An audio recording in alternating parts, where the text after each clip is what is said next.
Hey everyone, it's Sierra, and in today's video I'm going to be showing you guys how I got these super duper long knotless braids.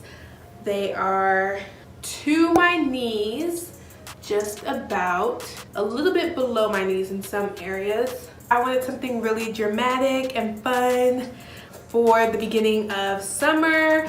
And so yeah, I want to show you guys this style. I'm going to be doing protective styles during the summer, so let me know if you guys want to see some tutorials on that. And let me flip them to the back, honey. The middle part is giving me Naomi Campbell, long middle part, so I am loving it. I'm going to tell you guys a little bit about the hair, how much I used, all that stuff before I show you guys the tutorial. Before we get started, make sure that you guys hit that subscribe button because I upload videos every single Thursday and sometimes Mondays. And also subscribe and like this video if you guys want to see more of these protective styles.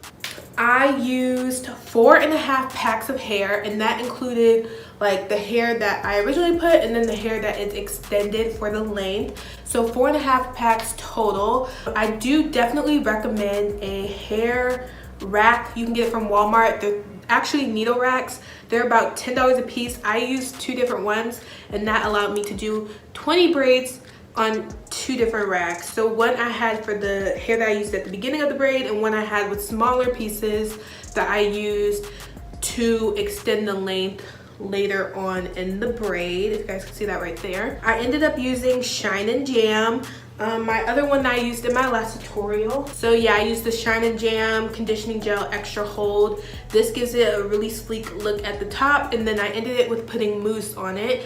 In the beginning, I didn't dip the ends, but I ended up dipping the ends just to give them more of a softer look, not as rough and rugged. And I'm trying to think of anything else that I need to mention, but I can't think of anything off the top of my head. So let me know if you guys have any questions in the comment section. Let me know. And so yeah, I guess we can get right into this video. Alright, so let's get started. Here are some things that you will need. So you're definitely going to need some Shine and Jam to smooth down your hair, a rat tail comb. I like the metal end so I can get a sharper edge. This to separate out the hair and make it easier. And you're also going to need some mousse to help with flyaways at the end. And so I'm going to go ahead and part my hair down the middle.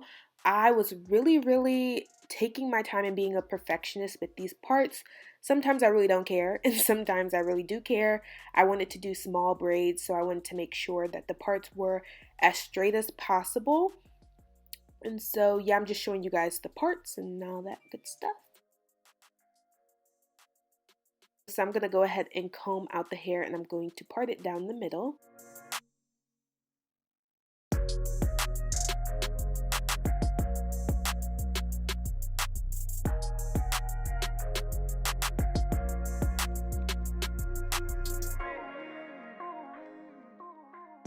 I'm going to go ahead and apply some of that Shine and Jam to my roots and bring it down my hair, and then I'm going to take the rat tail comb and comb everything out to make sure there are no tangles, so there's no hair bumping out. And I'm just going to go back in. Like I said, I was being really particular about the parts, and I'm going to go in and make the parts straighter. You get a lot more visibility once you put the Shine and Jam on, and so I want to make sure that everything is nice and straight. And so here I'm going to do a fast clip and then a slow clip. So just like you are doing a plait on your hair, that's how you're going to start it. You're going to split it into 3, and then you are going to plait your hair. This is not a tutorial on plaiting hair, but you are basically crossing the hair around each other. So I'm going to do 2 rounds of that, and then I am going to take a strand of braiding hair, and I am going to take that and loop it underneath my pointer finger and throw it to the side so that it can lay down flat. And so I'm going to go ahead and show you guys that again in slow motion. I'm putting it underneath my pointer finger, and then I'm tossing it to the back, and so everything is still pointing downwards and I'm not tangling up the hair. And so I'm going to do 1, 2 rounds. I'm going to show you guys that again. I'm going to do 1, 2 rounds, and that's going to secure that piece of braiding hair into place. And then I'm going to take another piece of braiding hair.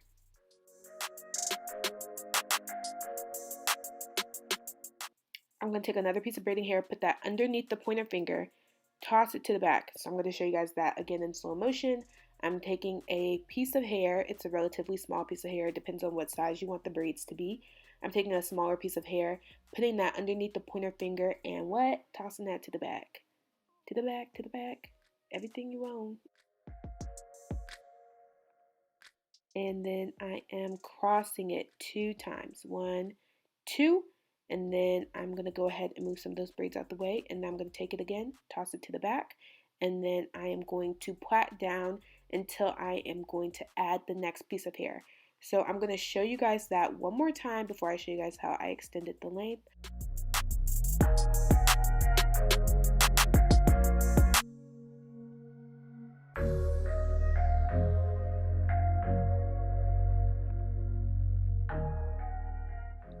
So one more time, we are taking a piece of hair and I am smoothing the shine and jam at the top of the hair, bringing it down and then combing it through to make sure there are no tangles. Also, one other tip while you guys look, try to show you guys a different angle, but I'm putting that underneath the pointer finger, flipping it to the back, and then braiding it around 2 times, adding another piece of hair. You're going to add 3 pieces of hair at the top. And another tip is to make sure that your hands are as flat against your head as possible. That means you need to tilt your head, tilt your hands, and they're a little bit uncomfortable for a second. Do what you have to do, but your hands need to be flat against your head in order for you guys to get it flat. And that's kind of what's not going to make it bumpy, the whole knotless look. The whole point is that it looks like it's fed into your hair and your hair is just extended.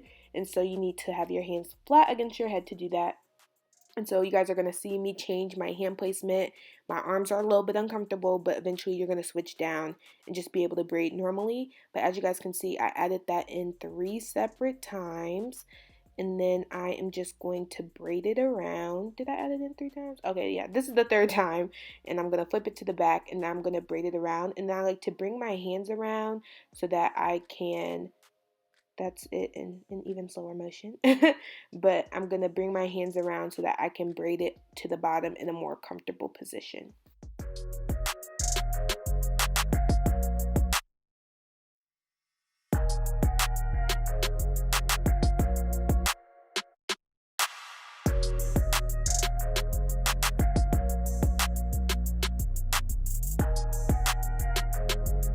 Okay, so now for extending the length, you're going to put your pointer finger and your thumb flat against each other and hold the 3 pieces of hair. Don't mind my piece of hair sticking out. I did cut that piece off because it was annoying me.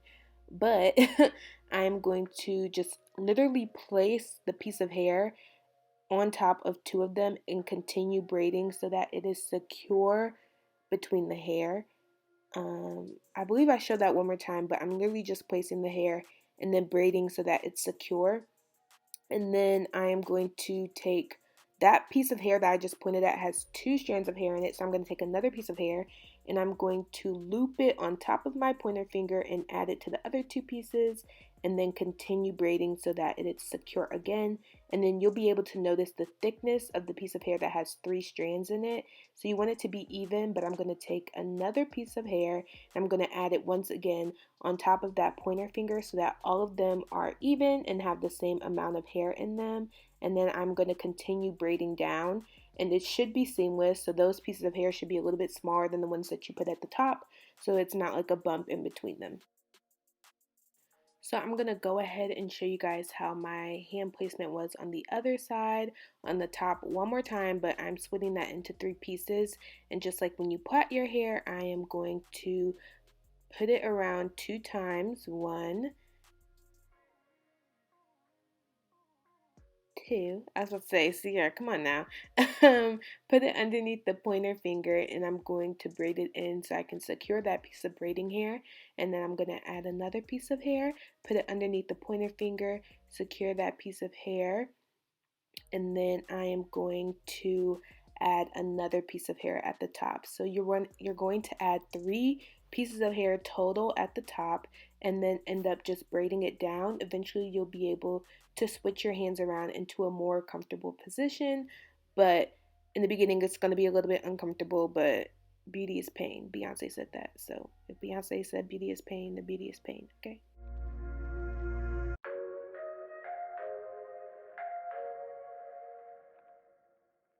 Okay, so for extending the length, I'm matching up that first piece of hair to two outer ones. As you guys can see, I'm literally just pulling it up in there while I'm braiding and attaching it in between my pointer and thumb finger, and then I'm going to keep braiding to secure that piece of hair in there so that it's not falling out while I'm braiding the other pieces.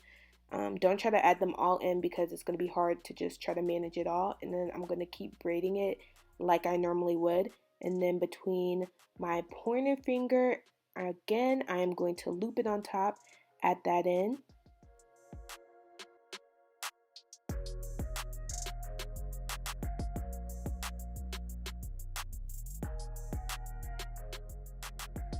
Then I'm going to once again show you guys, I am pulling it up to the first original piece, I'm matching it, and then continue braiding. And so that's the end of the video. I hope that you guys enjoyed it. If you guys need to see any of the clips again, feel free to rewind through the video or watch it while you're braiding and check it out. Try to match my hand placements. Let me know if you guys have any questions in the comment section, and I will see you guys in my next video. Bye.